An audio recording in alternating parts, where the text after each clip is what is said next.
जैसे आदमी और सांप एक दूसरे को देखना नहीं चाहता है, पुलिस भी नहीं चाहता है कि नक्सली पाए, और नक्सली भी नहीं चाहता है कि हम पुलिस को पाए। जज साहब हम लोग का गांव में आके चौकी लगाया, चरपाई बिछाए, वहाँ न्याय देता, हम लोग रोज रोज काहे वकील खर्चा काहे करेंगे। हम ये नहीं बोल उधर हम नहीं जाएंगे, तो ये जज लोग को भी तो बदलना होगा। अब जनता के लोग जज है तो लोग ब्रिटिश स्टाइल की जजगिरी करेगा तो कैसे चलेगा। आँख ठीक रहता, स्वास्थ्य ठीक रहता तो शायद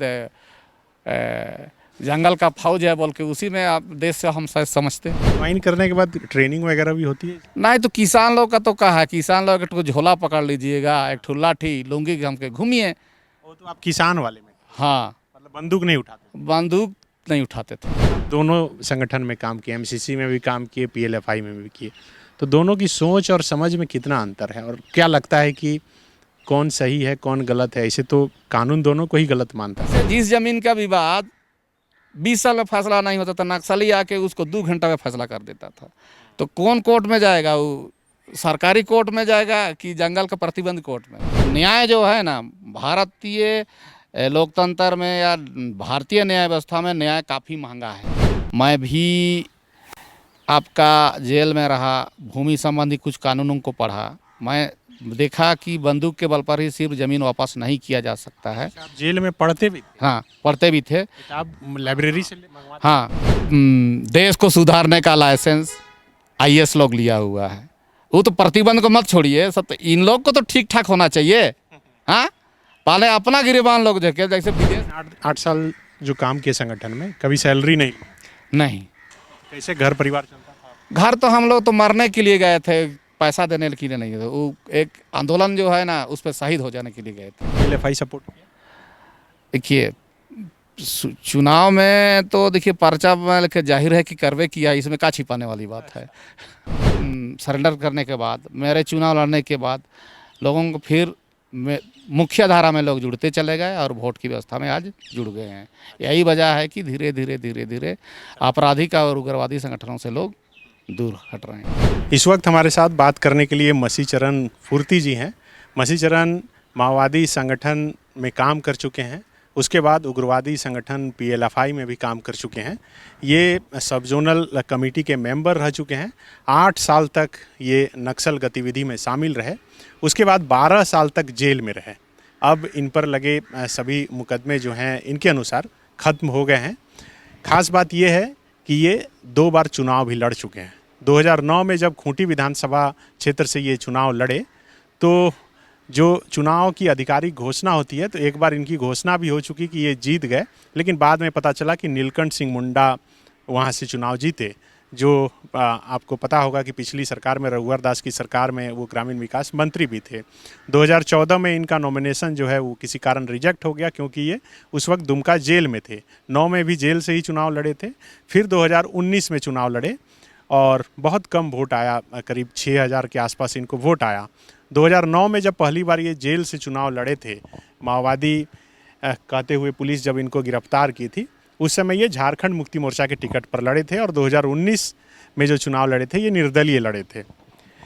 इन्हीं से जानते हैं कि किस तरह से ये माओवादी संगठन से जुड़े, चूँकि हर किसी की दिलचस्पी होती है कि नक्सलियों की जीवन शैली कैसी होती है, कैसे जीते हैं, कैसे उन तक पैसा पहुंचता है, कैसे पुलिस से लड़ते हैं, ग्रामीणों से बचते हैं।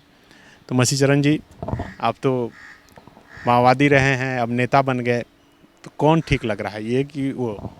देखिए, हम तो ठीक तो दोनों जगह ही लग रहा है। हाँ, लेकिन फ़र्क है, थोड़ा जंगल में रहते थे तो दबाव रहता था, यहाँ थोड़ा स्वतंत्र हैं, खुला हवा में सांस ले रहा हूँ, यही फ़र्क है। सुनते हैं कि पुलिस की गाड़ी की आवाज़ सुनते नक्सली लोग सुनता है, उसके बाद भागने लगते।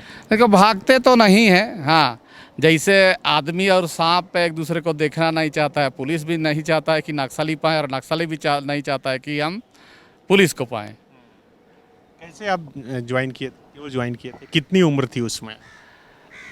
देखिए, 28 साल का जब उम्र था तो मुझको गैस की बीमारी हो गई थी। तो गैस की बीमारी के चलते थोड़ा मेरा स्वास्थ्य ठीक नहीं था। तो उसी समय झारखंड लिबरेशन फोरम करके ये एक जन संगठन आया। तो जन संगठन आया तो उसमें आदिवासियों की लूटी गई, जो ब्रिटिश पीरियड में लूटी गई ज़मीन है, उसको वापस कराना है, फिर नाशाबंदी कराना है, तमाम बहुत सा जो उसका जो कार्यक्रम सूची में था उसको देख के मैं शुरुआती दौर में, हालांकि ये एमसीसी का ही जन संगठन था, शुरुआती दौर में मुझको मालूम भी नहीं था कि झारखंड लिबरेशन फोरम एमसीसी का जन संगठन है।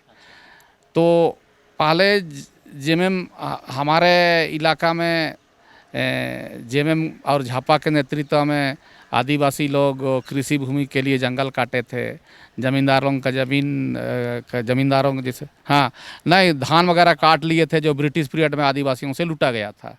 तो बाद में जेएमएम के चुनाव में उतरने के बाद जो प्रखरता थी वो कम हो गई।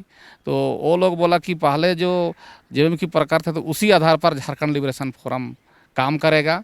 ब्रिटिश पीरियड में जितना भी आदिवासियों की जो लूटी गई ज़मीन है आदिवासियों को वापस मिलेगा। इसीलिए शुरुआती दौर पर मैं झारखंड लिबरेशन फोरम का मैं कार्य करता। आपकी भी ज़मीन गई थी, लूट ली गई? देखिए मेरी ज़मीन तो लूटी गई थी, उसको मैं कानूनी की तरीके से ही 1994 में मैं उसको वापस ले लिया था। करीब 17 एकड़ ज़मीन थी। तो एमसीसी में कितने दिनों तक रहे? एमसीसी का जो जन संगठन है किसान कमेटी में करीबन 4 साल रहा। 4 साल। हाँ। आप ये कितने कौन कौन से नेता को देखे हैं, जैसे प्रशांत जी, ये सब, सुधाकरन, किसको किसको? नहीं सुधाकरन को तो नहीं देखा था, प्रशांत बोस को मैं देखा था और मिसिर बेसरा को मैं देखा था। और इसके बाद एक अरविंद माझी को देखा था, 3 घन को ही, क्योंकि ये लोग किसान कमेटी का कार्यक्रम में ज्वाइन करने के बाद ट्रेनिंग वगैरह भी होती है? नहीं। तो किसान लोग का तो कहा है, किसान लोग एक झोला पकड़ लीजिएगा, एक ठो लाठी लुंगी घम के घूमिए। वो तो आप किसान वाले में? हाँ। मतलब बंदूक नहीं उठाते? बंदूक नहीं उठाते थे। आप कभी उठाए 8 साल के दरमियान? नहीं। मतलब बचने के लिए बचने के लिए तो दूसरा लोग करता था, हम लोग तो बूढ़ा लोग कैसा था, लाठी लेके एकदम नेता जैसा भाषण करते थे, बस उतना ही काम था। मतलब कभी आप हथियार नहीं उठाए? नहीं। मतलब लेवी भी नहीं थे? नहीं। अच्छा। तो ये लग रहा है कि कोर्ट केस वगैरह से बचने के लिए बोल रहे हैं कि सचमुच में नहीं उठाते? देखिए बात है कि अलग अलग सिस्टम है, किसान कमेटी का अलग होता है, आर्म्ड कैडर अलग होता है उसका। तो आर्म्ड कैडर में अंततः शारीरिक रूप से स्वस्थ लोग को ही लिया जाता है। तो आप चूंकि गैस का बीमारी था, गैस का बीमारी था, आँख का भी समस्या था, इसीलिए नहीं लिया? हाँ उसमें नहीं लिया। तो इसका अफसोस है कि उसमें नहीं जा पाया। अफसोस देखिए बात यह कि यदि आँख ठीक रहता, स्वास्थ्य ठीक रहता तो शायद जंगल का फौज है बोल के उसी में आप देश से हम शायद समझते। तो आपका काम क्या रहता था? लेकिन लोगों के गांव में खासकर ब्रिटिश पीरियड में लूटी गई ज़मीन, ज़मींदारों का किस ज़मीन जो है, जो लोग एम फार्म उसका गलत है और घोटाला करके ज़मीन कब्जा किया है, वैसे ही ज़मीन के बारे में जनता को मैं समझाता था। सिर्फ उसको कन्विंस करते थे कि भाई था मैं। हाँ ऐसा है। पीएलएफआई में जब आए था? पीएलएफआई में आए तो यहाँ भी मैं अधिकतर पर्चा लिखा करता था इसका। पीएलएफआई का कितना पढ़े लिखे? इंटर तक पढ़ा हूँ। कहाँ से पढ़े? बिरसा कॉलेज खूंटी से। इसीलिए ये जो मतलब मीडिया में जो भेजा जाता है वो पर्चा या दीवार वगैरह पर चिपका? नहीं, जो मीडिया में नहीं, जो हम लोग पम्पलेट बनता है ना ग्रामीणों को देने के लिए, चाहे वो पर्यावरण के संबंध में हो, चाहे ज़मीन लूटा हुए ज़मीन के बारे में जो पम्पलेट जो बनता था उसको मैं लिखा करता था। क्योंकि आप दोनों संगठन में काम किए, एमसीसी में भी काम किए, पीएलएफआई में भी किए, तो दोनों की सोच और समझ में कितना अंतर है और क्या लगता है कि कौन सही है कौन गलत है? ऐसे तो कानून दोनों को ही गलत मानता है। देखिए इसका जो माओवादी का या एमसीसी का जो बुनियादी दर्शन है वो मार्क्सवाद है, और मार्क्सवाद से लेनिनवाद हुआ या उससे माओवाद हुआ, इस धर्रे पर वो है और आज भी है। लेकिन जहाँ तक पीएलएफआई का सवाल है, इसका कोई स्पष्ट हमको नहीं लगता है ये मार्क्सवादी दर्शन को मानता है या दैवीय दर्शन, कोई भी इंटेलिजेंट डिजाइन को मानने वाला, जिसका कहेंगे कि धार्मिक दर्शन को मानता है, उसका स्पष्ट ही नहीं। ढांचा भी आपका दिनेश गोप का या जो पीएलएफआई का जो ढांचा है वो एक राजनीतिक यानी अंडरग्राउंड जो राजनीतिक पार्टी के हैं या अंडरग्राउंड जो आर्म्ड स्ट्रगल को संचालन करने का जो कमेटी सिस्टम है, कमेटी सिस्टम का पीएलएफआई में सरासर अभाव है। इसमें तो दो नायक के देश के खिलाफ लड़ रहा है। रक्तपातपूर्ण संघर्ष को कोई भी शांति प्रिय व्यक्ति पसंद नहीं करता है। तो इस वजह से मान लिया कानून दोनों संगठन को प्रतिबंध या नहीं मानता है, प्रतिबंधित मानता है, और भाकपा माओवादी को भी अच्छा नहीं मानता है, क्योंकि वो भी एक प्रतिबंधित संगठन है। लेकिन जहाँ तक पार्टी के अंदर में इंटरनल डेमोक्रेसी का जो बात है, आज भी माओवादी के अंदर में है। आप जहाँ से आते हैं, जहाँ चुनाव लड़ते हैं खूंटी, और जहाँ के संगठन में काम किए, पीएलएफआई हो या एमसीसी, वो खूंटी में ही किए। खूंटी एक समय ऐसा भी था जो पूरे देश में सबसे अधिक नक्सल प्रभावित जिला माना जाता था, लेकिन हाल के दिनों में लग रहा है कि अब बहुत कम हो गया या ख़त्म ही हो गया है। इसकी वजह क्या मानते हैं? संगठन के अंदर का भ्रष्टाचार, या फिर जो ग्रामीण थे वो समझने लगे कि ये एमसीसी हो या पीएलएफआई हो, ये गरीब को ही लूटता है? देखिए, सबसे पहले जो लोग हम लोग बुनियादी कार्य करता थे, जैसे तमाड़ बुंडू इलाका में जो मार्शल टूटी थे, वो भी सरेंडर कर लिए। इसके बाद जो बुनियादी जो कार्य करता था, मैं भी आपका जेल में रहा, भूमि संबंधी कुछ कानूनों को पढ़ा। मैं देखा कि बंदूक के बल पर ही सिर्फ ज़मीन वापस नहीं किया जा सकता है। आप जेल में पढ़ते भी थे? हाँ, पढ़ते भी थे। किताब लाइब्रेरी से मंगवाते? हाँ, तो जो वहाँ भूमि, कौन सी किताब? सुनिए, अच्छा बताइए थोड़ा। तो भूमि सुधार संबंधी किताब भी पढ़े। हाँ, इसके बाद बहुत सी धार्मिक किताबें भी पढ़े। तो उसमें पढ़े क्या पता चला आपको? कि कानून के दायरे में या संविधान के दायरे में रहकर भी ज़मीन वापस किया जा सकता है। इसीलिए आपको लगा कि अब चुनाव लड़ना चाहिए? चुनाव लड़ेंगे या जनता के बीच में जाएंगे और रक्तपातपूर्ण जो लड़ाई से हटेंगे। और यही कारण था कि अधिकतर जब राजनीतिक कार्यकर्ता लोग ही मेन स्ट्रीम में चले गए, तो लोग जैसे मार्शल टूटी के सरेंडर करने के बाद, मेरे चुनाव लड़ने के बाद, लोगों को फिर मुख्य धारा में लोग जुड़ते चले गए और वोट की व्यवस्था में आज जुड़ गए हैं। यही वजह है कि धीरे धीरे आपराधिक और उग्रवादी संगठनों से लोग दूर हट रहे हैं। आप चूँकि एमसीसी और पीएलएफआई दोनों में काम किए, तो ये क्या संगठन जो है ये पॉलिटिकल पार्टी को चुनाव में सपोर्ट भी करते हैं? देखिए, नैतिक तौर पर तो भाकपा माओवादी किसी संगठन, किसी भी पार्टी को समर्थन नहीं करती है, क्योंकि ये गुरिल्ला संघर्ष के जरिए सत्ता दखल करने का सपना या सोच रखती है। पीएलएफआई हमको लगता है किसी को समर्थन करती है, व्यक्तिगत तौर पर।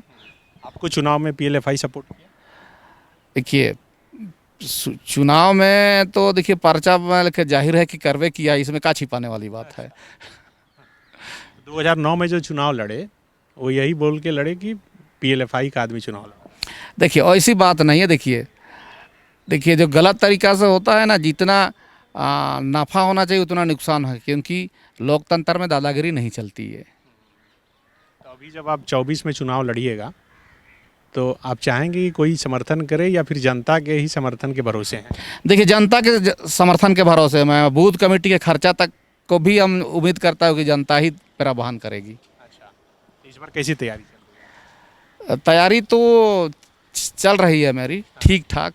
इसमें अब देखूंगा कि मैं लड़ूंगा या कोई मेरा दूसरा उत्तराधिकारी लड़ेगा, लेकिन चुनाव मेरा समूह का या मेरे जो टीम बना उसी में से हम लोग लड़ेंगे। अच्छा, आप नहीं भी लड़ सकते? इसमें अभी नहीं भी लड़ सकते हैं। हाँ, लेकिन हमारा ग्रुप का लोग जरूर हम लोग लड़ेंगे।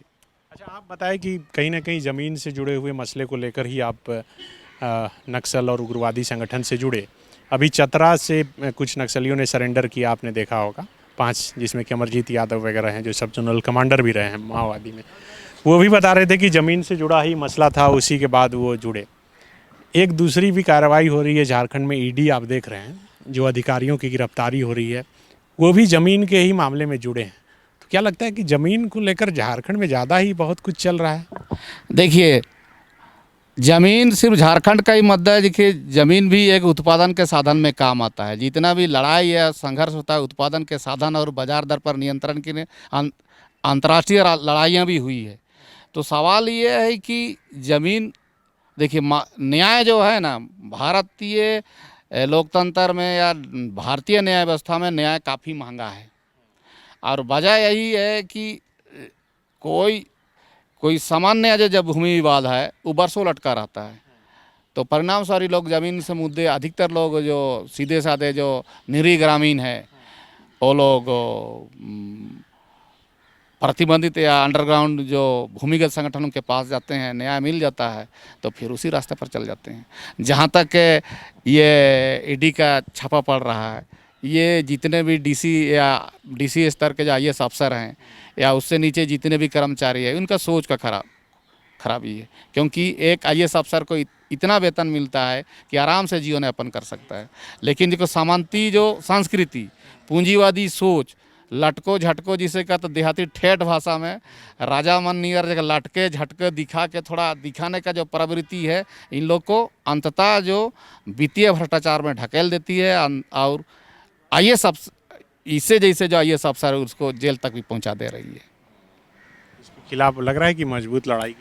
देखिए, हम और आप मिलकर लड़ाई नहीं लड़ेंगे तो मजबूत लड़ाई कैसे होगा। आप समझ लीजिए कि एक डीसी जैसे सम्मानित सेवा का, अखिल भारतीय स्तर के सबसे सम्मानित सेवा के आप जो अधिकारी भ्रष्ट हो जाएंगे तो एक कर्मचारी का क्या होता होगा, एक सीओ क्या होता होगा।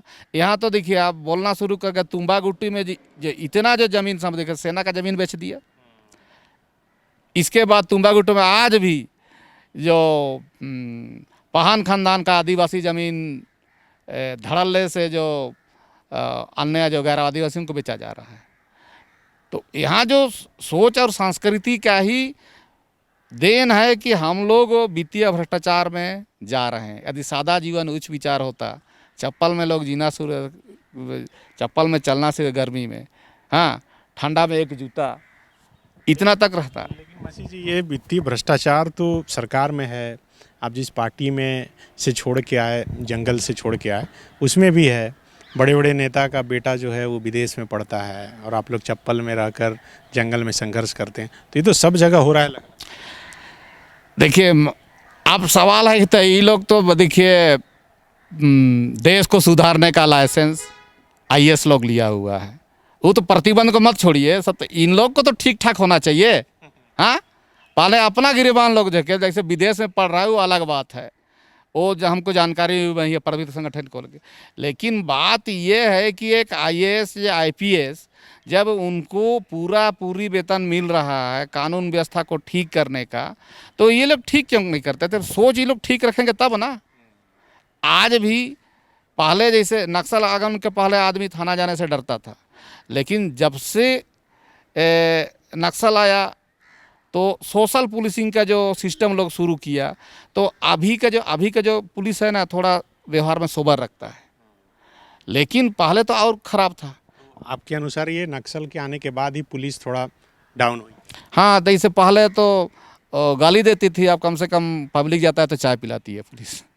ये आप लोग बदले लड़के? हाँ, बदलने पर लोग मजबूर हो गए, बदलने पर लोग मजबूर हो गए। जैसे जिस ज़मीन का विवाद 20 साल में फैसला नहीं होता था, नक्सली आके उसको 2 घंटा में फैसला कर देता था। तो कौन कोर्ट में जाएगा, वो सरकारी कोर्ट में जाएगा कि जंगल का प्रतिबंध कोर्ट में। तो फायदा देकर तो आदमी जंगले कोर्ट में जाता था। मतलब आपका अभी भी ध्यान उधर ही ज़्यादा आकर्षित हो रहे हैं? नहीं तो अरे बात ये कि हम ही लोग सर जैसे नया है, मान लिया हम लोग रोज कोर्ट कहा जाता है, जज साहब हम लोग का गांव में आके चौकी लगाया, चरपाई बिछाए, वहाँ न्याय देता, हम लोग रोज कहेगा वकील खर्चा काहे करेंगे।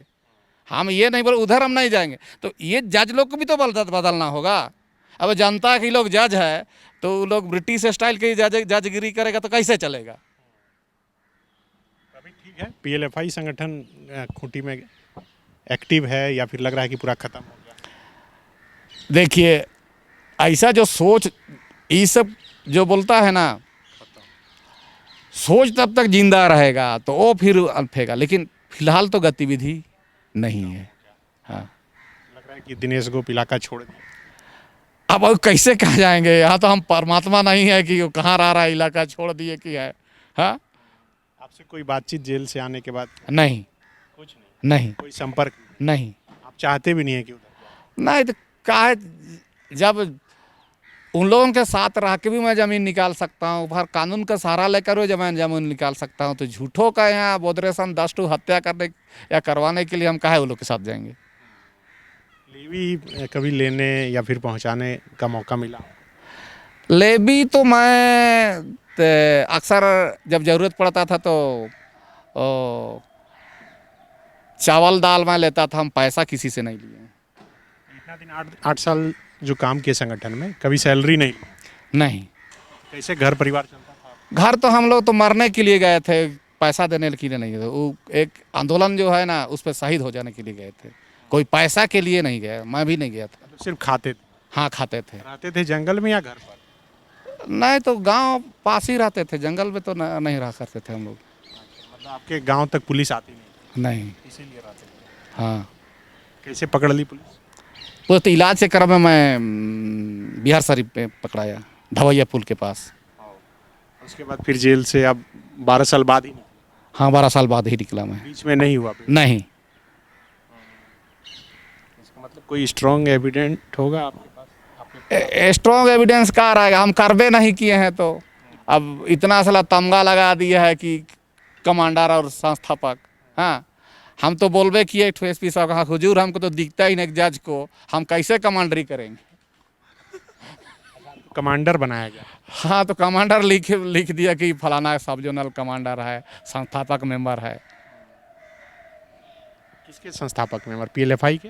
हाँ, पीएलएफआई के। आप हैं संस्थापक मेंबर? नहीं, बाद में आप जुड़े? बाद में। तो इन लोगों से, बड़े नेता से जो बातचीत होती है तो क्या बोलते हैं कि क्यों कर रहे हैं ये जंगल में? जंगल में तो देखिए, बोलने का बात है उनका, जैसे लिटरेचर है, लिटरेचर उन लोग का अपना लिटरेचर है। उस लिटरेचर के आधार पर भारतीय नागरिक को जितना ही करना चाहिए, वो लोग यानी जितनी समस्याएं हैं वो लोग कहीं कहीं समस्या का भी समाधान करते हैं। ऐसी बात नहीं कि हर जगह लोग जैसे मीडिया में उछाला जाता है, हर जगह ऐसी बात नहीं है। बायोम जो है मेडिकल प्रिपरेशन का एकमात्र संस्थान, जहां है complete digital classrooms, video lectures, student tracking system, library facility and 100% result oriented rankers batch. Biome, Hinoo एवं नगरा टोली, रांची।